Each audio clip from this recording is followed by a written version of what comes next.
Okay, so all right. So this is never. Let's move on to the next topic we're going to talk about. It's like obviously we know there's prejudice within the Asian community when it comes to seeing darker people as kind of there's a kind of like a negativity. So we know that darker people there is this kind of like calling people like Saval, saying there's a Kala. On Tottenham, man. What the hell? But over the last few weeks, we know obviously that Saad kind of made that nasty comment towards Raspberry, and I condemn that. But the thing is, you need to condemn all racism. It doesn't just go one way. You condemn Sia Live for her racist comments online? Yeah, I condemn Sia Live, I condemn everybody. Have you unmodded her? I modded her that one day because everyone could hit in the time. She's unmodded anyway. But she will be modded again if people start finding her out. So basically, what it is, we need consistency. Because, I condemn any kind of racism, and there is some racist attitudes that we've seen towards black people, within comments. I've read stuff like Bug Life called Betty a gollywog and stuff like that. And he's never retracted it, and he's a modern Raspberry channel. And so there's a lot of kind of we have to accept that within that Asian community there is some nasty prejudice here towards black people. I've seen it myself. And some cases of racism too. Prejudice and racism, and sometimes colorism. But what is happening, what I've seen over the last couple of weeks is that racism towards black people is really nasty. But that doesn't mean you can then go around saying racist comments towards, say, an Asian person or a white person, and that's going to fly, and that's cool, because I've heard stuff, I don't want to go into detail. What's that thing I heard about? They said that all Indians shit in the street. Yeah, I mean, they said all Indians shit in the street, but he was confronted on that. So I've got to agree. I can't, a guy called some Irish black guy, but basically he was confronted on that, but it was still said. On top of that, he's still on the panel here. No one's condemned him for a long time. Imagine if I said all Africans shit on the street, and then someone condemned it, then he comes back on, and it's all cool. He's only said one. Somebody said to me, Karma's corner that, I'm not going to say too much. Basically, he said to me, loads of times, I've got the recording, that all Indians eat each other. But isn't he Indian? No, he's like Algerian. All Indians. So he said all Indians eat each other. You're cannibals. Yeah, well, all of us are cannibals. And he said all Indians eat monkeys. Don't eat me much. So I heard that's been said. Then with yourself, we've had a situation that big up to Betty. We know you and Betty have got a little bit of issues going on, but you're cool now. And the fact that she kind of liked you rubbed them up the wrong way, and they were saying stuff like, why do you like Indian man? Why do you like Indian man? You like Indian man as a derogatory. I take that in a racist term for me because I'm not Indian, so I get angry. Alright, but the way Ardz is trying to say is, if we fix the roads around now. And so what an Asian girl on a panel, and she likes black guys, and we say, why do you like African man? Why you like African man? We'll be straight away condemned. We'll be like, you're racist. You don't let your sisters marry us or whatever. Yeah, so, and I've also heard lots of anti-white rhetoric here, calling white people the children of Yaqub. You know who Yaqub is? Yaqub is under the Nation of Islam. Yaqub was this big-headed scientist that created white people as a separate species to dominate and control the world, and they're like devils basically. So when you hear someone saying they're the sons of, they're the children of Yaqub, you're basically calling white people devils. Yeah, it's a Nation of Islam philosophy. Not all black people believe that, but I've heard it said on panels. Other thing is, I've heard people say, "Oh, this person's a Neanderthal." Yeah, white people are Neanderthals and stuff, and no one's been called out on this. So all I'm asking for is consistency. Yeah, all racism is bad. But when I can just hear one specific type against Asians or blacks flying over people's heads, and when I'll give you an example. I said I don't believe Buddha because we were having a conversation. I said I don't believe Buddha. What, you want more YouTube videos? YouTube. For saying that, I was called out by some people saying, have you got a channel? No, I didn't know. People obsessed with this YouTube. I'm doing this for Ardz. Oh, is that his camera? Yeah. I was called out for being like racist. Oh, you're racist for using black magic. So the levels for like proving racism. Yeah. Come talk India. So low. Any talk about India. A lot of it is racism, yeah? And the white people goes under the radar and everyone's cool. Would you agree with that? wasn't even listening. Now let's say the whole Say thing the again. last bit. But do you say racism? Yeah, come and talk, come and Basically, talk. what I'm saying is that there's a lot of anti-white, anti-Asian rhetoric.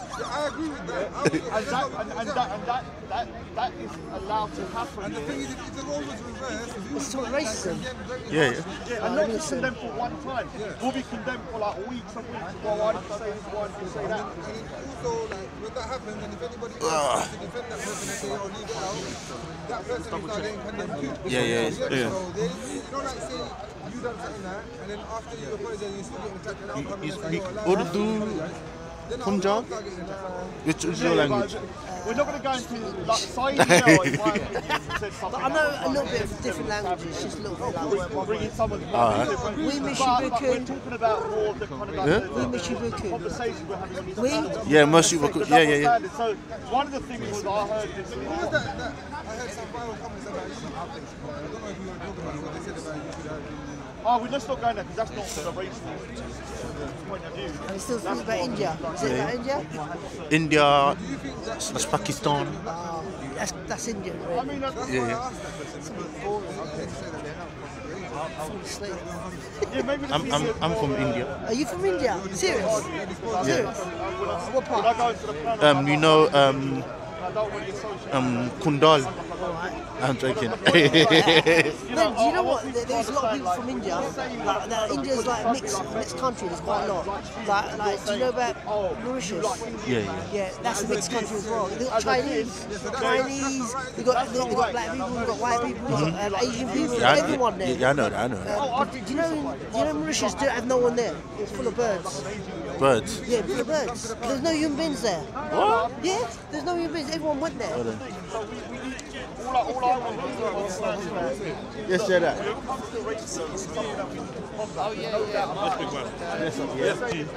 Yeah, man. There is a problem, a lot of colorism, a lot of like casting, and there is racism too. We're not denying That's what racism in India. Not all of us are like that.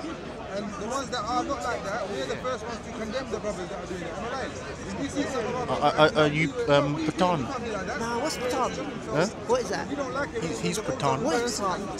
Pakistan? No, Patan. What is Patan? I think he's Ardz Patan. The thing is, What is it? anti-Asian rhetoric isn't Ask him. as bad as the anti-white rhetoric. I've heard something about white people. I'm like, whoa, if you used to say that against The Indians worship white people. you would be like The Indians, condemned you as go being to racist. India, Yeah. if you're white, they worship you. It seems to be that They think the white man's at the top. It's a very bad class system. Tell Raj that. Raj, the Indians worship white people. Why do they do that? well, you're an Indian. Do you worship white people? No, I say we should like the brown He's person. an Indian worships white people. He's Indian. No, but you go to What India, he's talking about is they colorism. He's trying to bring in colorism where in India, Bollywood and everything. they Not promote white, not white people, but we're talking about they do worship light skin. That doesn't necessarily mean white people. No, but they think the white people My are the top. sister, They my think white sister's people are whiter than a white person. I've got two sisters that are white. The Yeah, one one thing I was going to white. ask you. You talk about classism, but you know, like the lighter you are, the higher you are, Yeah. the darker you are, the lower you are. Yeah, exactly. It's messed up, mate. India's fucked. Yeah, I know. But India's a messed up place. Yeah, I know. And they should talk about the street kids. They don't talk about the street kids. Tell me about the street kids. Okay. The street kids. I wouldn't know about that. They chop up the legs. Oh, The man. street kids. You're Rizza. I'm gonna be back, yeah? Tell Raj, I'll be back. The lighter one always gets me. Yeah, always like, oh, this is lovely. No, that word, that pisses me off. When you hear that, go reach it there, you go, I'm like, what do you mean, bro? So when you go to Chutney, it just means that they're white and like lovely almost. It's like a compliment. And obviously we condemn that, yeah. And all we can do as a people, yeah, because as an Asian community, yeah, I always say there isn't an Asian community, but there is to a certain degree. We're talking about like when it comes to these kind of prejudices, there's no way getting around it. We need to tackle it. And I've heard things here that are like really repugnant over my lifetime, and it's normally geared towards the black community. Because one of the things is that I've got to stop you though, because you was defending one thing last time about Kala Tawa. Yeah? You know that Kala Tawa term you said last time? wait, it's like What are you looking for? Oh, he's from I'm recording it. So you see that thing with Ragamuffin? No. That thing you're defending and saying he wasn't racist that time, like colour colour. It means a black kind of. But you see, in my opinion, that is racist. Alright, let me explain what I meant there. 50 minutes. So the thing is, I reckon if you, for me personally, if he said the Kala Taba means a black man. If someone said you're a Kala Taba towards a black person, an actual African person, I would say it was racist. But the comment wasn't made towards a black person, but a Bengali guy. So it's meant to be that's racist. No. I don't want to say his name, but basically, one of your people. Yeah, one of my people. But the guy, hold on. Let me just clarify one thing. Double action. BBC camera. Big time there, man. There's not money at the future. I don't know if there's that much money. Do you know Twitch? Right, you make games, you talk about it. You can make people £1,000 donations, 300 quid. Donations. They get 12,000 views. I don't make money. 12,000 views. So all he was trying to say is that Did you give the money back? You're a cameraman. But you're like a cameraman, or you into the word was wrong, no doubt about it, but it was not racist. But you just like interested. Record. When I was at school, because the majority of guys were Humble. when I used to diss people, the way you diss them is say you look like a belly, you're like small and dark. But I'm saying if you want to make money out of it, No, why should I? If I wanted to make money, I wouldn't be here. I would not be here. In the cold. Everyone needs to make money, but not too much money. Did you get enough to get by, or get a house, get a car, get a wife, that kind of stuff? Don't be greedy over money. What you said last week, you said about the drug dealers, they're riding around in cars, and you're a humble job, they're laughing at you, well they shouldn't be laughing at you. And they're in the prison picking up the soul. See, and you're free as a bird. 15 years. You're free as a bird. You're doing a good job. Well, you're doing a job, right? And you have to watch your back. And when my door rings, my arse don't go in. Oh yeah. Have you seen Ardz today?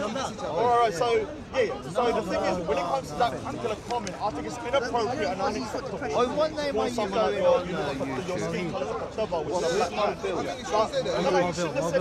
But when it comes to saying it towards, say, it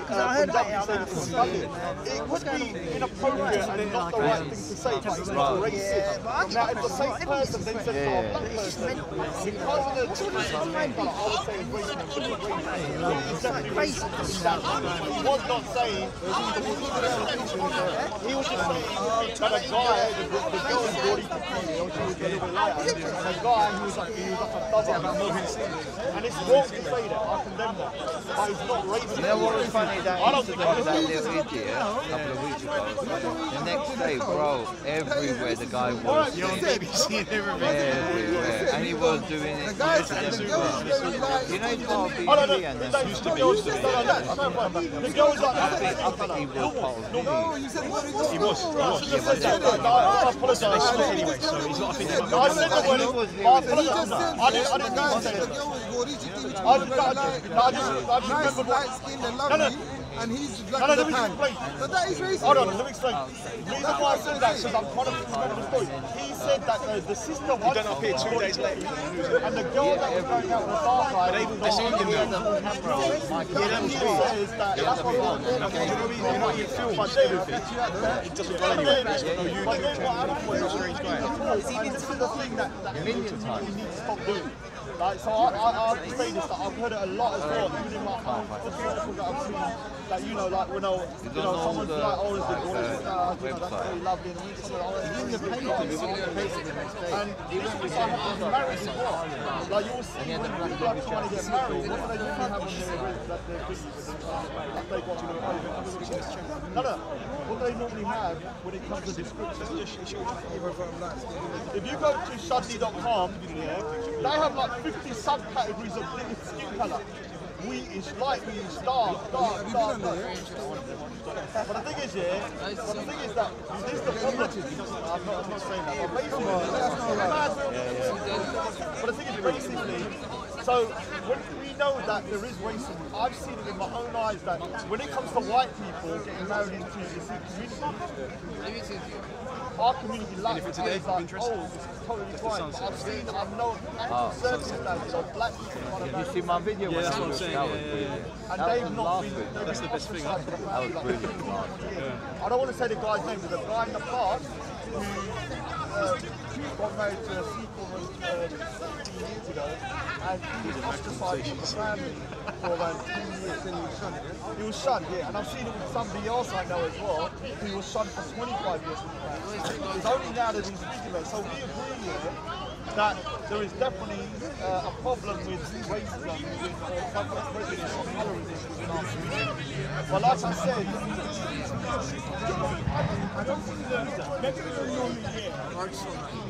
so basically what needs to be done though is that when we're openly admitting to our faults and trying to tackle and talk about it, I want other communities, especially the people that are talking about, you know, white people being the anti-Indians, this and that and that.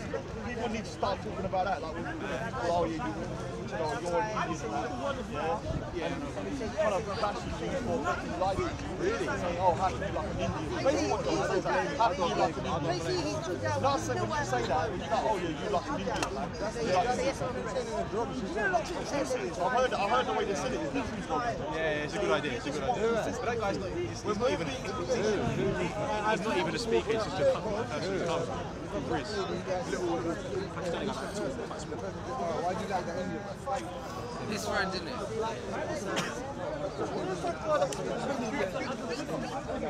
I've got your camera here.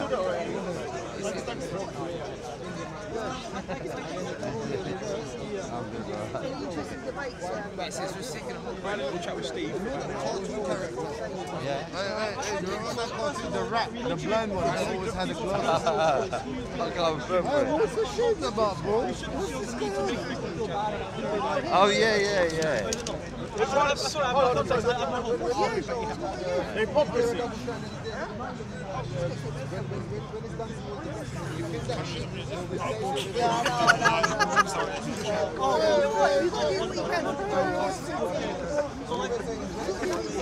Hey. Digital, how are you? Yeah, thank you. Oh, like in a more racialized sense. Yeah, so basically what they were saying is there's a lady called Betty who, I don't want to go too deep, but listen. So black. But I need to use this as an example because it's a real life circumstance, so we can have a real discussion about it. So basically, Your Ardz is Ardz at home, yeah? Ardz at home. and they say, oh, He's at home, yeah? oh, you like Indian man. You like Indian man, but you know what they're saying. This Indian guy. Got me a crip for war, bro. I'm trying to say that all racism is bad. See where he is. All racism is bad. I saw it. He's at home, bro. He's chilling. He's going to say you. He's going to say you. He's too old for me. No. You like that's the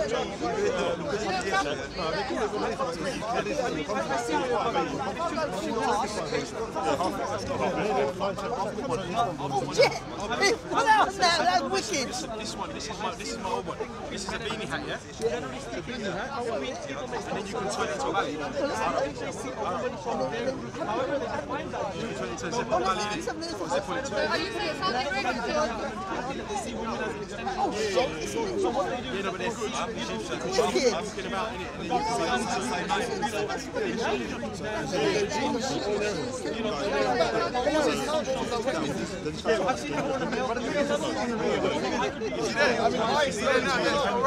there he is. Come on.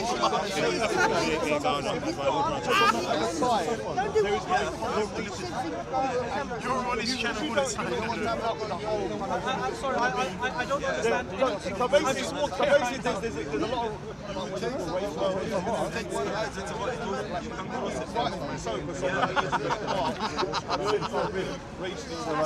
That's the wall. You don't say European, say that.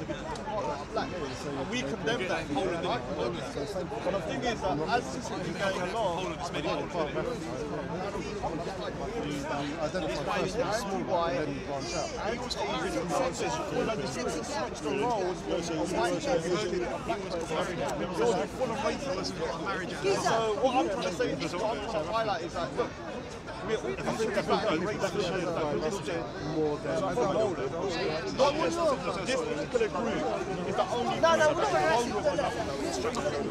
we can face racism. The problem is that racism is only powerful. I don't believe that. Because if a black person owns a shop and they have to employ people, they have the power to Only joking. on the road, the racism you feel from a black person will just be as bad as from a white person in that one-on-one situation. If you take the whole hierarchy of institutionalized racism, so I'm just trying to say that racism is one way. You can't see that the only people that can be face racism is one person out there. Everybody can face racism. And this is the problem we're having behind the scenes, that you're not really party to, that it's sort of like, you know, everybody else is racist or can be racist, but this particular group, which we say with the black group, cannot be racist because you need power plus prejudice to be racist. And so, yeah, I mean, for you, you're probably confused. So, yeah, sorry, what's the issue? But I get what you're saying. Yeah, but I mean, would you agree that, you know, anybody can be racist? I mean, in a sense, if you frame the discussion in terms of power and prejudice, then depending on who has the power and who's raising the prejudice, yeah, by extension, anyone can be racist to anyone provided they have the constituent parts of, you know, that way to discriminate against people. But as regard to how we understand racism in society, it may not be on such an individual level as the man with the shop. It could be more structural, it could be historic, and I think we have to be clever and look at things in a more historical level as well, and see what is the extended legacy of how people have interacted with on a global basis. It could be that some people are still Have you got gloves? Haven't you got gloves? I sell them, but I don't wear them. Oh no, I'm never cut. No, never. Let's bring the white man in. Come in, Grace and Stephen. Come in, Steve. Come in. So we're talking about reverse racism. Reverse racism is racism. Yeah, so we're trying to. So what I'm trying to say is that all racism should be condemned. But I've heard over the last couple of weeks on a particular individual panel, outright Asian racism, outright, especially white against white people. Some of the stuff I've heard is just so like. Let's just say the racism towards white people I've heard is so on the next level. If you was to just switch it from white to black, you know, these people would probably be totally shunned from communities. That's wrong, isn't it? Of course it's wrong. Of course it's wrong. Doesn't matter who it's directed. Yeah, and so all we're asking for as the people that speak this corner is consistency. Yeah, we don't want this situation that only one protected group can be completely racist. So I'll give you an example. I was on a panel and I just said black magic. The word black magic. And I was condemned for saying black magic. Yeah, I know that. I had no. That's no more racist than saying the black boy. No. So I had no connotations of racial terms when I said black magic. I just thought of magic. On top of that, you have like loads of other situations where people say like Indians eat each other, the white people are Neanderthals, white people are the children of Yakub. Yakub is the guy that plays white devil, the Nation of Islam, and a lot of other stuff that they were calling big Ardz because somebody liked big Ardz who was black, and they were making fun of. They were making fun of them by saying, "You like Indian man, you like Indian man." But who's to say to like a white lady? If she like black men, you like African man, you like African man in a derogatory way. That was your time anyway. Had your time anyway, that shit. Yeah, so the thing is, you don't listen to the panel, so you... Right, we're going back now, that's what they're saying. The stuff that I've heard. This one ain't going to happen. And then people from Speakers Corner online. I mean, the phrases like Uncle Tom and Coco, they're virulently unpleasant racists too, but they're bandied around all the time. We've heard people called baboons. What's that? It's not blatantly racist. Yeah, I mean, the thing is that, anybody, especially in the black community, who thinks outside the box, not conforming to what they thought black thought, they're then trained to be coconut, other the word coconut and coon thrown around left, right, and centre of certain individuals, and the reaction that they seem to get is very different to the reaction that someone like Tan got using the internet. Yeah, complete chalk and cheese in terms of the reactions. Yeah, but I think that's because it's a bit like me. I got a lot of hostility to Asian people because they see me as the same Asian people, and when they see you kind of going against them or not following their narrative, they might be a bit more harsh to you. I think that's a normal reaction. Sometimes you are more harsh to your own people that are similar to you than somebody that's out of the group. No, you. I was just looking at you and I was talking to you. You made me feel a bit calm. Sorry, I'm not sure how to. I understand the points that are being made, but it feels like people are making these points in light of certain relationships and dynamics. Yeah, I mean, for me, I can only look at it in terms of I don't follow any of the that's good though. social media. That's good because then when you're listening to it with an unbiased mind. The problem with everybody, you're going to be lost, but you can still hear certain things and think, all right, is that really racist? Is that wrong? Is that right? The problem with us is that we're so kind of like consumed with this. When we see figures, what you don't understand, the whole situation just goes on for the whole week, and we're online kind of on these live streams and stuff, and things are escalating, people are saying things. Do you think perhaps the way we're becoming more conducive in the way we're utilizing speakers' corners is maybe allowing discussions to take a more exploratory nature? So it doesn't necessarily be the case that we find a problem, then you try and articulate a solution. It can be one of the beauties of this place historically that I remember is that you can find a topic, and whether you agree or don't agree, you can explore different avenues of discussion to make that enlightening and rich and act like kids. And perhaps use rhetoric as a way of bringing out when he's here, stop doing is that he's called a racist all the time. I'm called a racist all the time. And I've heard people say worse things against other ethnic I've never muttered a racist. Yeah, so that's what I'm saying. That's what I'm saying. So there is this kind of like double standard that if one person says something, from a particular race, it's not racist. But if somebody even says minuscule of what they say against another racial group, they are deemed as a full-on racist. And this is the problem with speakers' corner because I mean I was in a conversation when I said, and this is my right to say it, I don't believe that Buddha, who was from North India in the 5th century BC, was black. Yeah? That is my right to say it. And I'm going by what I believe is true. Yeah? Because people up there from Buddha, if you look at the depictions, he was more like a Mongolian kind of Nepal, yeah? So when I said this, I wasn't coming from any racial tone. But once I said that, I was then reading the Ardz or anti-black, anti-this. Who says Buddha is black? Who suggests Buddha is black? So basically, we had people, some people believe that even King James is black. And so, when Shakespeare was black as well, which I've heard as well. So one thing that if you used to then say, no, I don't believe that, they'll probably accuse you of racism. But they're just clearly very low Raj, people unaware of in some black countries, like in Africa, they do show Jesus, for example, as black. But Jesus was, because it goes with their own narrative. I don't know, but Jesus was never white anyway. Yeah, but we make him white. Yeah, you make him white because it's what you. So when you go to South America, they have a Jesus like in South America. But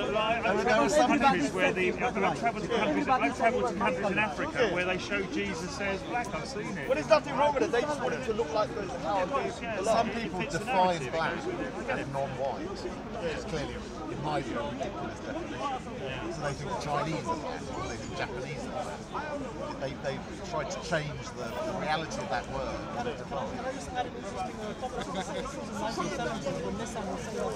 You cool? Of course, yeah. Thank you, man. Big up DJ as well.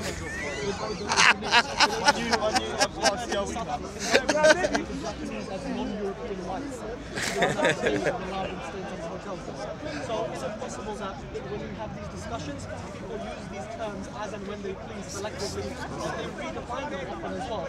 I think it's in Rudyard Kipling's book Kim, which is one of my favourite novels as well, incidentally, and he's taken as a prime example of an Orientalist and a profound proponent of contemplating the white man's burden as well. And in his book, he talks about the protagonist meeting a young English boy who's in a cantonment area in India, and he refers to the local Indians, with the end royal, so how that language is used, what it means, sometimes people use it back. But could it be that we have to take into consideration that there is baggage associated with why people use racial terms, why they adopt them, why they spin them around? I think, as I said before, I think it goes with the narrative and the jurisdiction you're in. The only way I can come back on that is I'll give you a bit of a framework. For example, do you ever watch the old westerns the Americans ever made?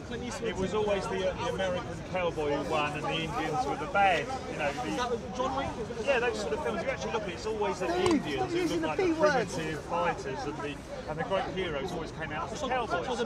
Noble so in that respect, it's not like a racism, but it's like sort of defining who's the goodie and the baddie. It is. It probably is a full race. I agree with that, Steve. So it's basically defining the goodie and the baddie, and by doing that, you're in effect putting them also into that box of what they are. I mean, if I can just, whereas an Indian, they might have shown the other side. I mean, I'm sure they if did. you could just divert the conversation towards perhaps rather than be about people and stuff. I don't know much about what's going on, but it's an interesting point about how race is displayed in art, in film, in media as well.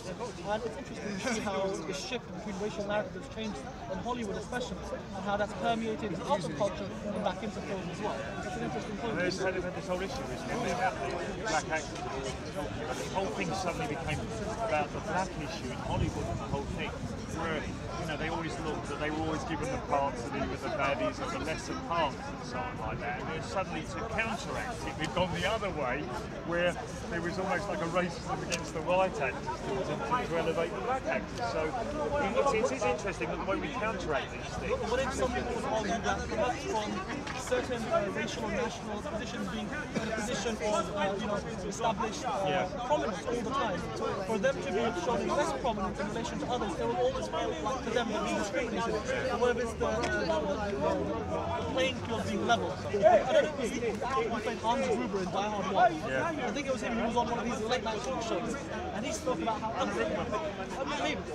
maybe another one, and he spoke about how the Germans are always the bad guys, or how James Bond villain, why in our war films, the British war films, the Germans got to always be the baddie, but he probably wasn't the baddie, but they've got to be shown as the baddie. Because, but if you look, I bet if you could go and look at the archives of the German film industry and how war films, you'd find maybe a different perspective on certain aspects. They probably would show more about British Empire and things to show almost like they're justifying why they were doing it, if you know what I mean. I'm sure that if you looked at the rhetoric, if you went into the era of the 1930s films in Germany, there must be somewhere films that were showing Hitler's side of it and so on like that, which we would find abhorrent, but they were trying to show it from the German angle. But I didn't see, I mean, there's the German side, even though we know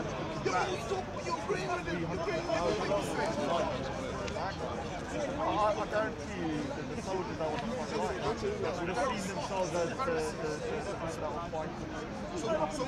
Only in hindsight, I think just to make a small point here, if anyone read the book All Quiet on the Western Front, that's a fantastic book because it shows that even with war, people think that everyone who lines up, the foot soldier who goes into battle is in the trenches, people think, he's fighting for his country, his cause, his beliefs. This was a young 19-year-old man who was conscripted into the army, and he was indifferent for large parts of it. His mother gets cancer, and he has to kind of make friends with people who die the next day. But in 1930s London, which obviously my parents were still alive to remember when they were children, they stayed in the war. I guess you think what they were getting. So you've got the British Pathé War, the Pathé News, this whole thing being voice, about Chancellor Hitler, his ideology, which obviously was horrendous. And I'd imagine what was going on in Germany was talk about the imperialist British and how our history of empire and the whole thing made us that enemy. So you almost aggrandise us, us as an enemy by bringing out the bad parts of our history, which would have stirred up the Germans as to why they're doing it. Whereas we've got the other side of Could you see perhaps German or the Axis perspectives when looking at the British and the French as they colonized large swaths of land in Africa, in South America? I mean, I'd have to research this. I haven't got, but I bet if I took some time now to research, as you say, German, going back to India, all sorts of things, where they were showing the other side of the story. They were thrown in the British imperialist history because it showed why they're justified in coming together. So I'm sure. Clint Eastwood did a film about the US-Japanese war. And then he did a second one, Remember that one? 2 Letters to Iwo Jima, I think. That's right. And he did the same event but from the Japanese perspective. So I thought that was quite clever. I think Clint Eastwood has his problems, but that's an interesting way of taking, you know, an event and we know, all right, we know by history that technically we must say, I mean, never say bombs coming out of Scotland, they're going to say the Germans were the baddies, so clearly. And obviously we've accepted now in that were the baddies. But the narrative of the two sides, they use the bad sides of us to make us demonise. It's very easy for the average German in those days to be demonised by the British Empire, you know.